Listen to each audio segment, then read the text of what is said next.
and the program is on live stream. And if, ladies and gentlemen, you are joining us for the first time,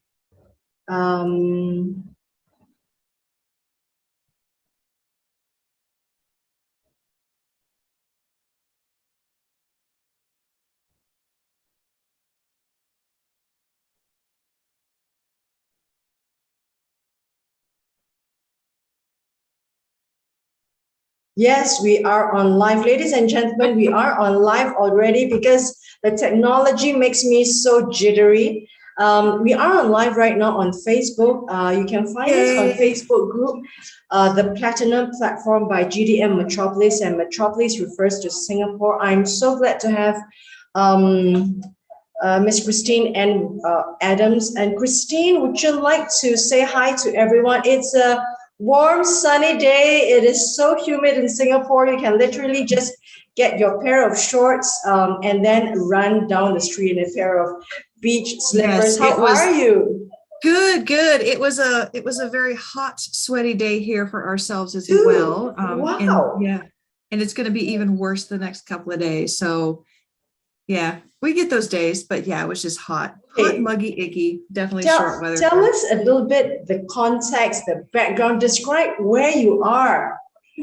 So I live in North Carolina. I'm about 2 hours from the East Coast, and I'm in a part of North Carolina that's referred to as the Sand Hills because that's what the soil's main consistency is. So we have a lot of pine trees down here, and beautiful. Yeah, it is beautiful. And it's even more beautiful as you work your way west going towards the mountains. But yeah, that's where I am. And it gets rather toasty and warm here this time of year. So yeah. And then I saw your photo that you say that you're going on a walk or on a walking trail into the woods, right? Yep. That's one. That is something we never have, and we're never gonna have because this is just a tropical island. And you, okay, I'm just going to let the viewers know, right? The context, because we're just in this confined in this room. Singapore is an island city-state, just 1 degree north of the equator. So we've got summer all year round, and we can literally just drive 1 hour from the west to one end of the island to the other end. And we are just made up of about 6 million people, residents and foreigners. So you can't imagine how small and tiny we are, right? That's just incredible. I never realized just how big Singapore was, or how many how tiny we are. Yeah, how small it is. Well, I think big when you put that many people on a small island, but yes, yeah, that's incredible. Wow. That's why I thought it's nice to kind of juxtapose, just to visualize. Yes. And that's why I just keep posting some of these pictures, because you don't know who is visiting you on your website and your Facebook or on your YouTube. So I always want to give this context where we are. I mean, I'm coming from this part of the earth, right? And for me to reach you, it could take 48 hours because we have to probably transit in Japan and then in JFK, and then JFK, you probably have to take how many flights to you? From JFK, probably just one. It just depends. And then you've got to wait, I don't know how many hours in between if there's delay, and then you've got to drive, right? Just an hour from the airport.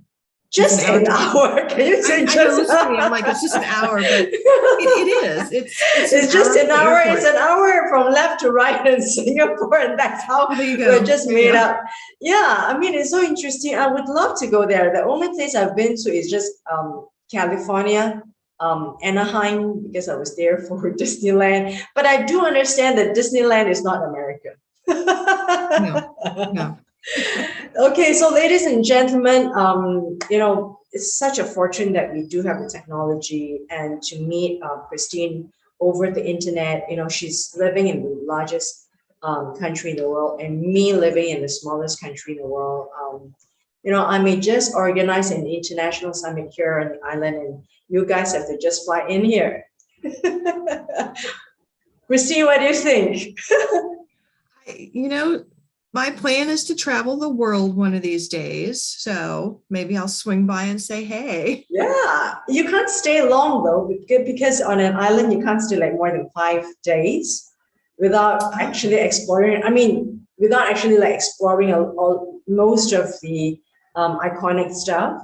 But you can always stay in here and really get into the groove, get into the culture. We are made up of different faiths and also different. It's a really international hub and made up of different nationalities. They come here, students, international students, or international schools, or international companies. Pretty much when you walk down the street, probably it's only 3 Singaporeans out of like 20. It's so different, right? That is totally different. Yeah. Now, when you walk down the trees, you're met with the nature, right? The woods. Yes. Yes. Yeah. It's night and day between where you and I are. Yeah, I agree. I would love to be where you are, because in the heights of 2020, we all just wanting to scream and just to get out when you're locked down. Totally. Like, yeah. So, and I thought what we said today gives our topic a relevance, greater relevance, because it's about context and it's about your mindset that kind of frames the view of your world. You either hate your world because it's chaotic, you don't make sense of it. Yes, it is chaotic, it's random, it's a fearful world. You dare not tread out of your zone. You're making decisions based on familiarity or something that you feel comfortable with. And it may not be the best because it's just how you view the world. And I've read a lot of books, and definitely I read Robert Kiyosaki, Rich Dad, Poor Dad, and many other books. You are just made when you're born to plug in a particular role in this economic environment, right? If the country needs doctors, if the country needs lawyers, or the country needs accountants, you're kind of like a shepherd to that zone, or you're kind of told in that environment without really discovering yourself, your self-worth. And that happened to me, Christine. I was told going to the law school, that's the best because that's where you make your money. Well, finally, I didn't get a chance to apply because my grades didn't meet the law faculty. But I went to business and finance, accounting. It's not something I liked, but that's how you are kind of pigeonholed into a particular square. And I really hated a large part of my life doing what I did. And I really hated myself because I wasn't getting affirmations in my family. They were saying, no, you are a very difficult person. Why should you have so many opinions? Why can't you just keep quiet, sit down, and, just kind of lay in the background? I even when I was really young, so that made me feel uncomfortable in my skin. And that made me feel like, hey, there is something severely wrong with me. Because I keep getting messages, firstly, the people around you who are your family. So that made me grow up to be someone who have a lot of self-hate. And I felt so inferior when I was with others. I felt I was not good enough to speak out. My opinion could be offending. I felt like my opinion is always like no good. And that that gave me an impact on the decisions that I made as I go into the world to have a career, the jobs, the men that I date, how I see myself, because it's all about self-worth, right? Yeah. It's about, okay, I'm not worthy of this man. I'm not worthy of the job offer, right? Right. So you kind of play down, there's an inner being of you that you could be the queen or the tiger, but you became that mouse. Yeah. So I thought that this would be a good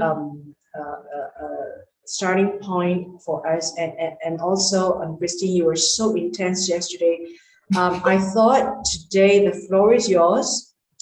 Tell us about your experience in this mindset that changed you, and also the life experiences that made you kind of go pivoted to the other way. Christine.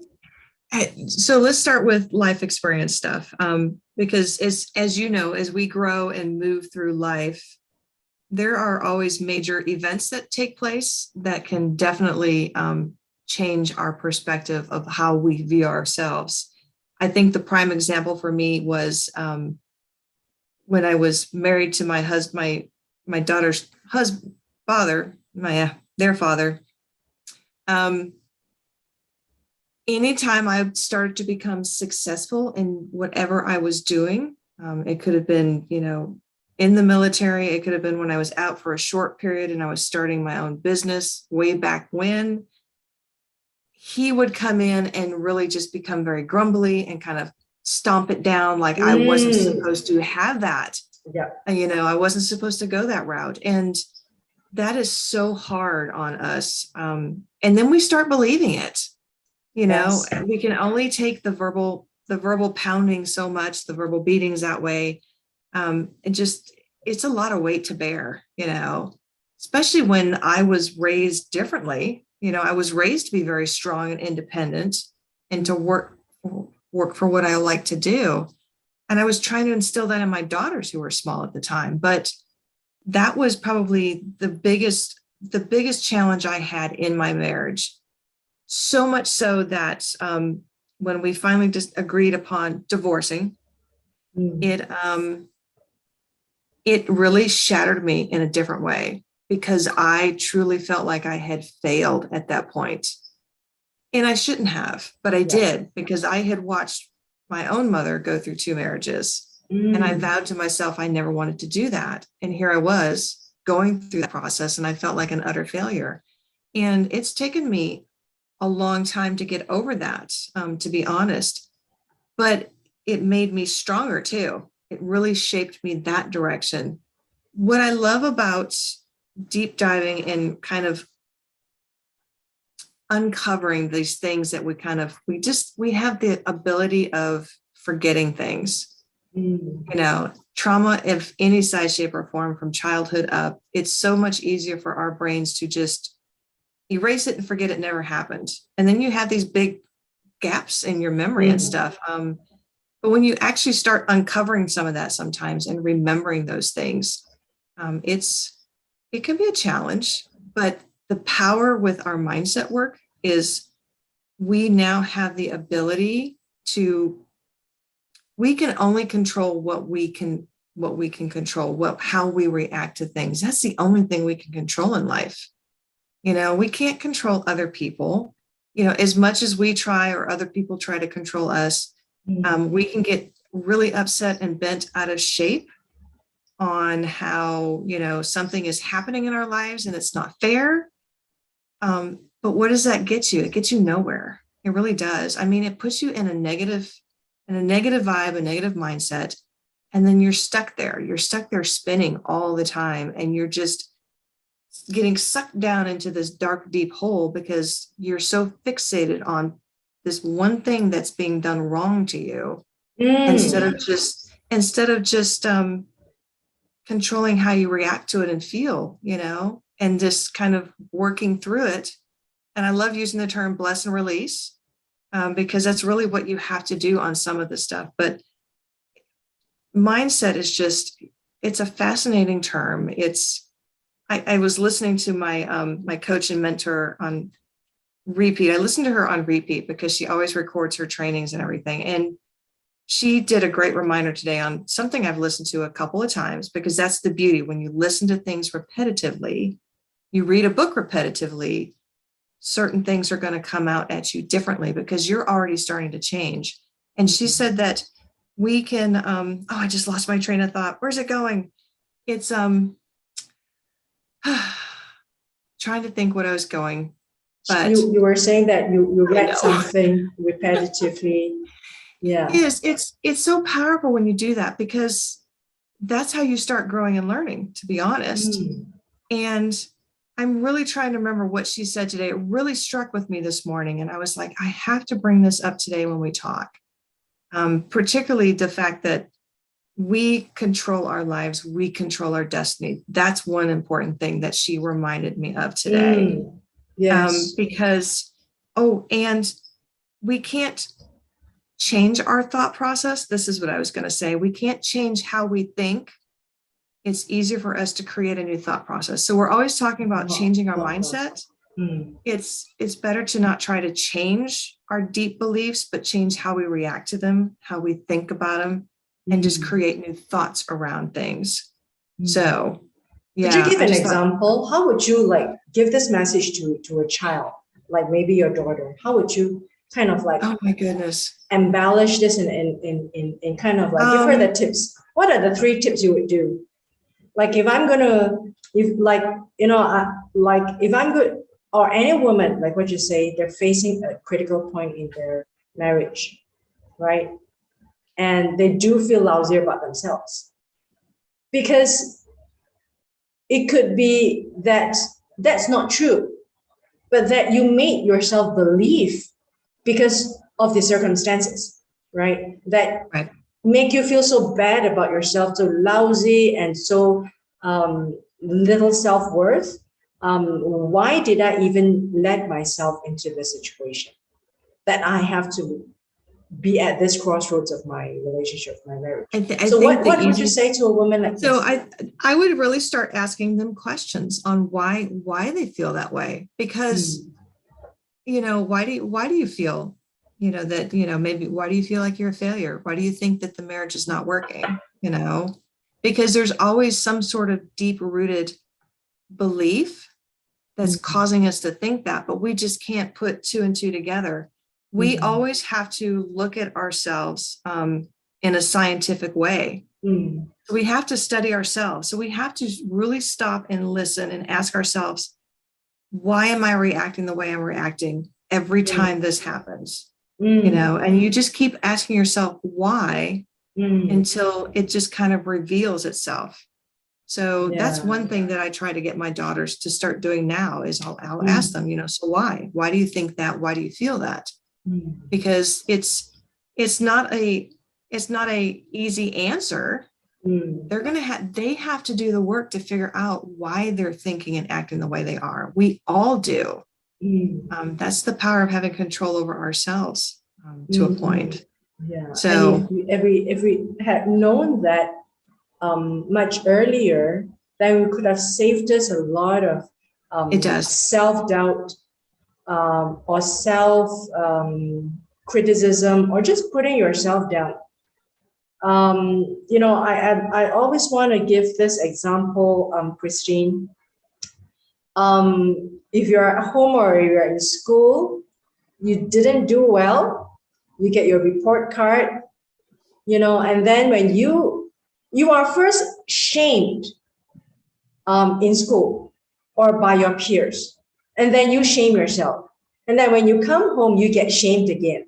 And you are made to feel worthless at a very young age. And that goes into your psyche, and that goes into your whole developmental process that you are no good.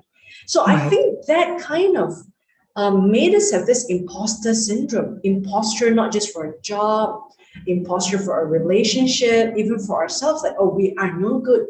We're not good enough for a particular role that we play.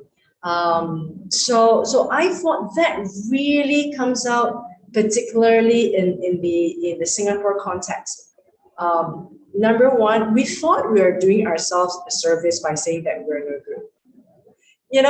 We thought we were saying ourselves like, hey, you didn't get 100. You should have gotten 100. But you get punished for that when you don't get the marks. You kind of get ridiculed, scolded, belittled. I don't know. That makes everyone that comes out to a society in a big way to have this mindset that they are underachievers. They cannot achieve not only in the monetary sense, but achieving where you want to be. That could bring you happiness in terms of relationship, in terms of a job, in terms of environment, a social community, even family relationships. And I do find that myself, you know, being afraid to even at this age come out of a particular comfort because I was told that I wasn't good enough. And if I do that, I rather not face that consequence. You know, it's in my mind. I rather just say, okay, I'm here. I'm safe. Nobody's criticizing me. I don't want to Yeah, get out. it's your comfort zone, because if Yeah. you leave that comfort zone, that safety bubble, then people are going to make fun of you and they're going to poke at you and they're Yeah. going to talk about you and they're going to ridicule you and all Yeah. that stuff. Yeah. Yes, yes. And that's why it's important for us to learn and to share with others that it's okay to step out of that comfort zone. It's okay to rewrite how you think about things. It's not an easy, like I said yesterday, it's not an easy process. You do. And it takes work. You have to be committed to doing the work because nobody can do the work but you. Yeah. You know, And you can find people to walk you through it and to kind of guide you and ask those questions, and you know, so you can do the self-discovery to a point. But yeah, you've got to be willing to do the work. But you know, in your case, it sounds like you decided a while ago that enough's enough. You know, yes. you're gonna follow what your intuition was telling you to do, which was to question things and to share your opinion and to go why. So, you know, why do we have to do and think and act and, you know, have these special things, you know, for us to be considered worthy and successful and, you know, happy and everything. So you heard that inner voice a while back and you started to follow it. And you are creating the person you see yourself being. And that's why you're here right now. So, you know, you are what I like to call you're bucking the system. I mean, because just culturally, just listening to how you guys are, the expectations placed on you from childhood up are vastly different from what's placed on, you know, our children. And, you know, and you're right, it can mess with their heads, you know, because trauma starts at a childhood age. I mean, and then we just bury it. We bury it and we move on. And then we never figure out why we're, you know, struggling or not achieving the goals and dreams that we want, you know, because somewhere deep inside is our subconscious telling us, oh, you're not worthy enough. You'll never do this. Don't even try it. And our conscious mind is saying, but I want to do this. How do I get there? And there's such a disconnect. And there's, you know, it's a constant internal turmoil that way, I think. So, yeah. Christine, share with the viewers your experience in walking out. And I hear that you do have like a mentor yourself to help you with this. Tell us, share with us. She is an incredible woman. Tell us your journey. Tell us your journey through this self-help. Well, I'm still on the journey. This journey will never end. So I know that, I embrace that, I own it. But no, I actually came across Julie about 2.5 years ago. I actually started working with her as a business branding coach, because that's what she was initially, you know, helping people with, was getting out there on social media, you know, and setting yourself up that way and just, you know, creating that presence, building on it, everything. And then I watched her do her own transition kind of away from that a little bit, but not completely. And then when she started bringing in her own coaching from Bob Proctor, who passed away last fall, you know, that's when I knew that I was on the right path. I knew that she had been put on my path for a reason. I stuck with her, despite the fact that I kind of didn't do anything for a couple of months. Honestly, I didn't do anything for a couple of months when my dad passed, because I was trying to sort through it, like I said yesterday. But now she's on a mission to help people design their life too. And, you know, she's very open and raw about it. You know, she's full transparency. It's not a, you know, here's what you have to do, go do it. You know, she's walking the walk and doing the talk with us, because she's working on her own designing her own life too, because we all have big, massive dreams and visions. And they're not achieved overnight, and she's showing us how to do that work, how to study ourselves and ask ourselves those why questions when a same particular, habit comes up that we're trying to get rid of. So things like that. Christine, yesterday you shared about your dad's passing and great deep condolences from you. And also you walking, that your marriage didn't work. So, these are very deep journeys. It goes into the core that we talked about, of Right. the being. And you start seeing things differently. Now tell us, how did you kind of mentally try to reframe your world? For example, in the marriage situation.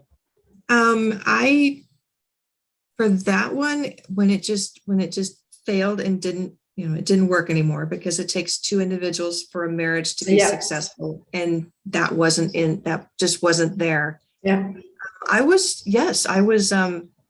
distraught, not happy, angry, frustrated, just a gamut of emotions for quite a while.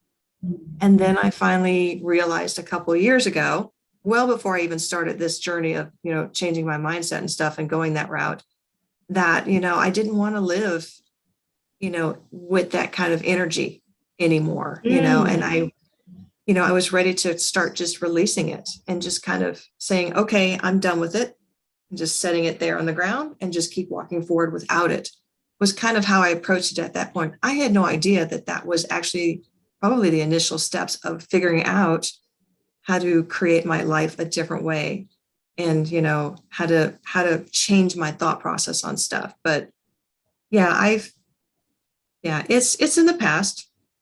I'm not upset or angry about it.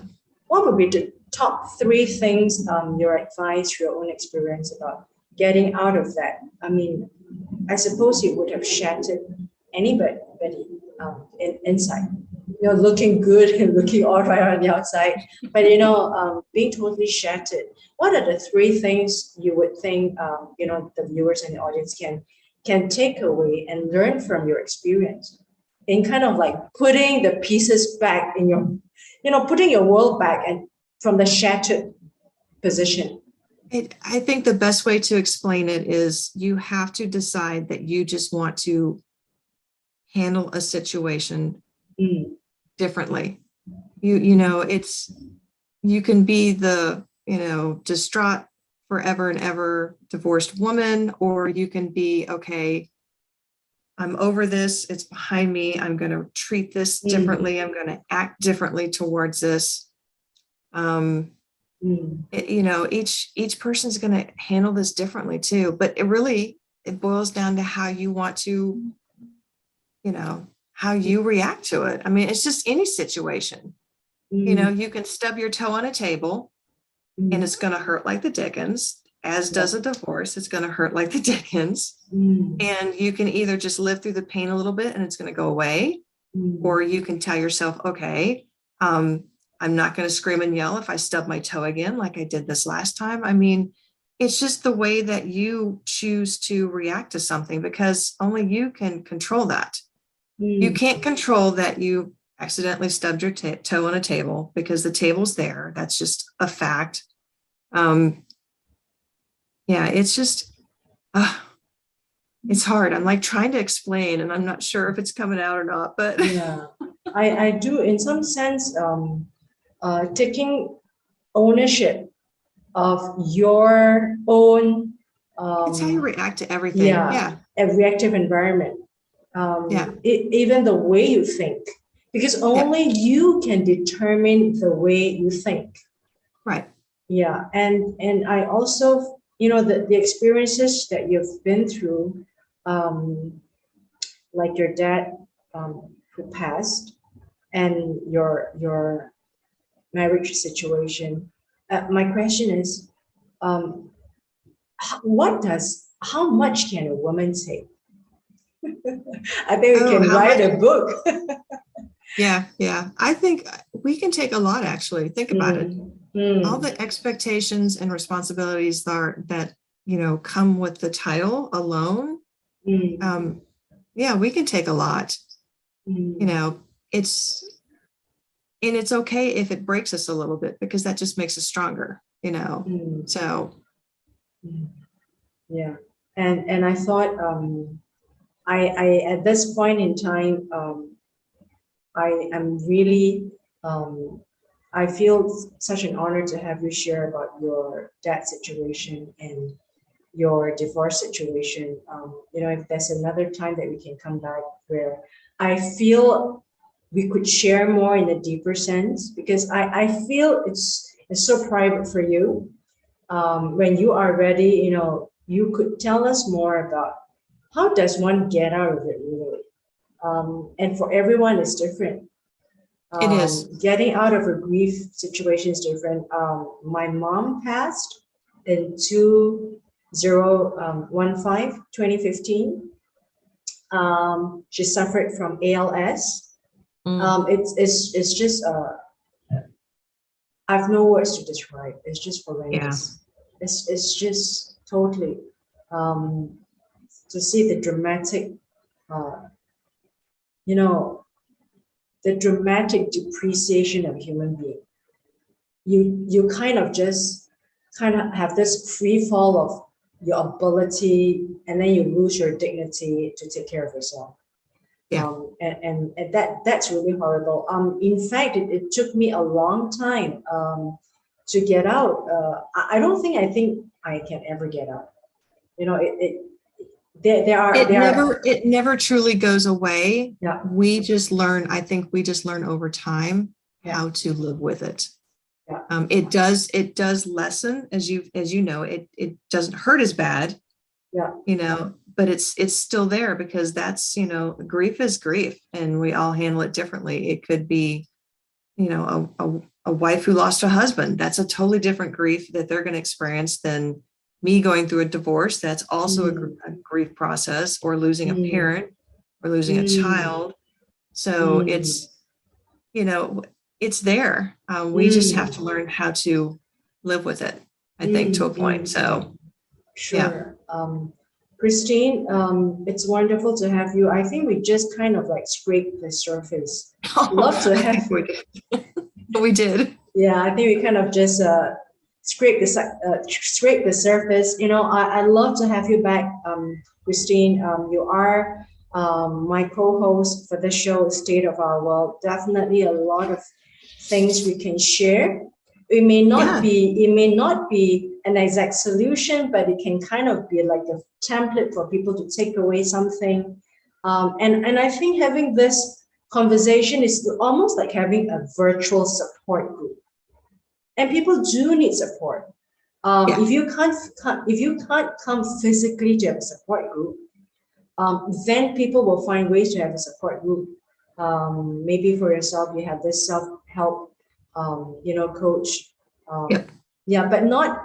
But there are a lot of people who dare not even come out to talk about it, or they do not even recognize. It took me a long time to even recognize. Hey, there's something that I think I should face up to, certain issues that you think you have the fear to even kind of think about,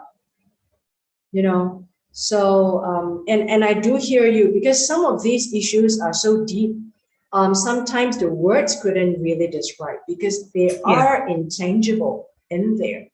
Well, But and each of our experiences are different too, mm, and how we handle that grief process, if we mm, circle back that way, because yeah, it's just, that's why sometimes it's just hard to put into words, certain things. mm, But I think if people see us being open and bringing up these, topics and conversations, then it'll get them thinking, and maybe we'll say something that resonates with someone someday, and it helps them a little further, along the it path that does. they want That's to go why down. I'm doing So, the podcast, because it helps me yeah. a lot. Yeah, no, I totally get it. And that's why I log my journal on my Facebook page. Oh, yeah. As random as they are sometimes, but sometimes I'm like, I'm like, sometimes it resonates and just hits home with me. And I'm like, I've got to share and put this out there.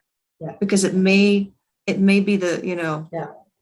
key to somebody helping themselves. So Final question, Christine. yes. A journey of 10 kilometers of self-discovery, of mindset tuning. Where are you at right now? And where is that 10-kilometer destination? Because I do know you do your marathons.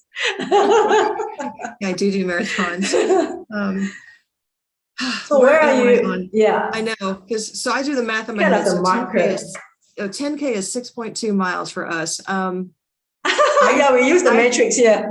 Yeah, so I think I'm probably I'm probably a yard into a 10K. Wow. It's because it's I know it's a lifelong journey for me now. Yeah, On what I'm choosing to do and Yeah. create for myself. Mm. So, and I know, I'm only 2 years into this journey. Yeah. Once I truly committed to doing this. So we'll just go with a yard. Yeah, and your yard could be kilometers for us here, because these are topics that we don't talk about in my culture, because it reveals vulnerabilities, it reveals weaknesses, and people don't want to hear or they don't want to commiserate together with miserable people. You know what I'm trying to say? People trying to have this facade of like, I'm going to a better place. It's like I'm achieving, I'm going there, I'm everywhere. It's a different kind of world. It's here too. And that's why podcasts like this are significant. It makes a difference because we get real, we go into the authentic talk. And Christine, just to a final comment, just to let you know, like how it impacts men or women about mindset, because we're talking about mindset and we would like to come back to this. Like, an example, you get into a rut in a situation, relationship with your husband, a boyfriend, a family issue, right? Family dynamics, bad situation, and it affects other part of your life. It spills over. An example, I've got a girlfriend who thinks that she's worth this salary, and that's the lowest rank. And I say, hey, you are capable. You are able to do so much things. But she says, no, I never negotiated my salary. I think this is okay for me. It's like, I say, no way. That kind of thing reflects, if we want to talk about quantifying the journey, right? How long we are, like the race and the quantum of our self-worth, I think it's easily quantified in a tangible way when we negotiate something for ourselves. That shows our self-worth, because my girlfriend was telling me, no, I'm just asking for this. And I was really shocked. No, she says that I feel I'm worth it. I don't want to be like too much. I said, you're not too much. you know what I'm trying to say? And I couldn't get across to her that you are capable and you are worth a lot more, and you have shown that. Why do you want to value yourself this way? I mean, I think that goes into our psyche when we tell people this is what we want. And the thing is that what we want is very little. And we think we deserve that amount of littleness. You know what I'm trying to say? And then conversations come through with my girlfriend. And I think that makes me reflect. Actually, it's not about negotiating salary. It's about how she sees herself, how she sees her self-worth and her self-esteem. Yep. Maybe people around her was just telling her how bad she was. Maybe it was another part of the world, her husband or the boyfriend. But it kind of like spilled over to the other parts of the world. It does. It affects everything. Yeah. So I'm kind of shocked, and I thought that our conversation should start should start with like mindset, because it's a reflection of who you are, what you think about yourself. And we are not taught or told that um, hey, getting 50 marks out of 100 is good. At least you passed. we're told like, this is so shameful. What did you do over the weekend? You were watching television, you were on the handphone, you were playing your games. I think that the cultural thing plays a big part. It does. Culture within the family, and who you are with, your social peers. Because your social peers are telling you things.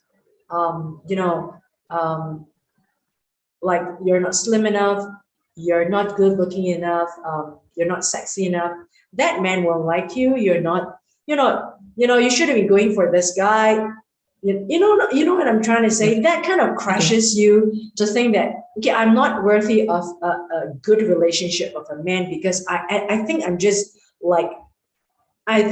this, So I see that a lot that is not talked about in my culture. And I see that because it's happening and people don't even know that, Christine. Yeah. Isn't that tragic? Yeah, they think it's normal. They think it's normal because that's just that's just all they know. So they're afraid to dream and use their imaginations. Yeah. So your friend, she may actually see that she's worthy of doing that stuff. And that's a great, vision for her to have. But then when you create that gap, that big void of getting where she is to that's why she does what she does. She's afraid to leave. It's fear that's holding her back. She's afraid to leave that comfort zone of I'm comfortable here. This is, I'm okay with getting this pay here. I'm not going to ask anymore. I'm not going to rock the boat, because if I rock the boat, then I may not even get the job. Happen. Yeah, it's just, so. It's just kind of like self-minimizing, right? Yeah. I think it's a coping mechanism. So, but that's just my opinion. That it's not easy. We've all done it at some point in our life. I mean, we have. Christine, the last 15 seconds, is there anything you'd like to share? And then, on another date, we will have you come back and dive deeper into some of the experiences that I hope you are willing to share with us more. Oh, yeah. I'm trying to be a total open book in so many ways. Again, it is a little uncomfortable, but that's how I grow. So, and the more I tell that story, then, it's going to help somebody. No, I love doing this with you. I look forward to doing this again. So, and I was kind of afraid to get into the relationship part, because it kind of like, I never knew that was a part of your life. Oh, I have. Those are just two of the episodes. Main. Yeah, it's like you have major events in your life that you truly just remember, and you remember how they affect you. Those are just two. So those are just two. But so no, this was awesome. Would you like to wrap up anything? Finally, 15 seconds for you. No, just it's okay to dream again. It's okay to design and want something more in your life or for your life. Yeah. Don't let that fear hold you back. If you want to figure it out, then come back and talk to us here. We'll show you some more tricks how to do it. Yes, I'm going to immediately share this with some of my girlfriends. Immediately. We should have some more talks out of this, and I hope to have you again to share about your journey out of the relationship rut, and other journeys that you would like to share that, I'm very sure people listening in, they will have a lot of takeaways. Thank you so much, Christine. This morning, you're welcome. It is 10:47 a.m., 12 hours ahead of New York time. But what's the time there exactly? It's 10:47 p.m. in the evening here. Yeah. Wow. So we are connected. And I always say to my American friends, so you are always 12 hours younger than me. So you come back tomorrow, you are 12 hours times 2. So today you are 24 hours younger. And that's why I had to clarify with you, which days are we doing this again? Because I could never remember which days we're going around the world. Yeah, me too. So for my guests, I always state their time for them. Well, Yes. I will have to stick to my time because I get confused myself. Yeah. I get confused too, so I understand. But no, this was great. I appreciate this. Thank you. I appreciate you. And I would like to say, before we log off, goodbye. And this is sunny Singapore, 1 degree north from the equator at the tip of Malaysia and Indonesia, 7 hours away from Australia. Yeah, I think you can kind of get the perspective if you are like down under just 7 hours from us. So Christine, thank you so much. Love having you here. Come back again. Ladies and gentlemen, tune in to the next show whereby Christine is going to share with us some of her life journeys and some of these shifts she made in her mindset to be ready for the next phase of her life. Thank you, Christine. You're welcome. Talk to you. I'll see you later. All right. Bye. Okay.